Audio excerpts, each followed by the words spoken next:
Kidlat News Updates. Mga balita ngayon, 5 dating rebelde nakatanggap ng tulong sa pamahalaan sa Negros Oriental. 2 babae patay sa salpukan ng motorsiklo sa Ilocos Sur. Kaso ni Bantag sa Percy Lapid Slay, pina-archive ng korte habang patuloy ang paghahanap.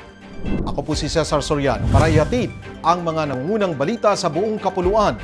Ngayon, 5 dating kasapi ng Communist Terrorist Group o CTG ang tumanggap ng tulong mula sa pamahalaan sa ilalim ng Gihulngan City Task Force to End Local Communist Armed Conflict o GCTF-LCAC sa barangay poblasyon ng nasabing lungsod. Isa sa mga nagsauli ng armas ay tumanggap ng 5,000 pesos, habang 4 ay tumanggap ng 2,000 pesos bawat isa mula sa LGU. Binigyan din sila ng isang sako ng abono, mga binhi ng gulay, mula sa Department of Agriculture at food packs mula sa City Social Welfare and Development Office o CSWDO.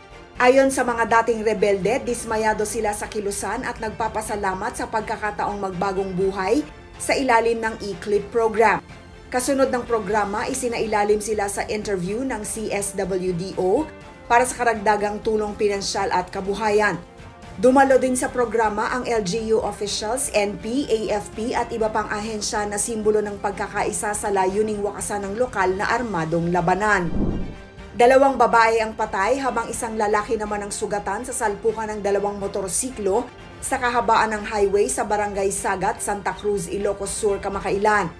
Ayon sa investigasyon, nag-U-turn ang magkaangkas na babae nang mahagip ito ng isang motorsiklo sa gitna ng kalsada sa minamaneho ng 34 anyos na sugatang driver.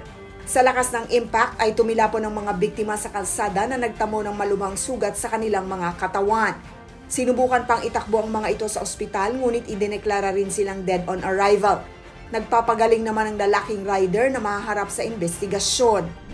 Inatasan ng Las Piñas Regional Trial Court ang pag-archive ng murder case laban kay dating Bucor Chief Gerald Bantag kaugnay ng pagpaslang kay broadcaster Percy Lapid habang hindi pa siya natatagpuan ng mga otoridad. Ayon sa desisyon ni Judge Cesar Huligangan ng Branch 254, muling bubuksan ang kaso kapag sumuko o nahuli si Bantag na kasalukuyang may 2 milyong pisong patong sa ulo at subject ng nationwide manhunt. Kasama ring in-archive ang kaso laban kay Ricardo Zulueta, dating Bucor Deputy Security Officer na iniulat na namatay noong nakaraang taon. Tumanggi ang pamilya ni Zulueta sa DNA testing kaya hindi na kumpirma ang kanyang pagkakakilanlan. Si Bantag ay itinuturong utak sa pagpatay kay Lapid at inmate Cristito Villamor na umano'y nag-utos sa gunman.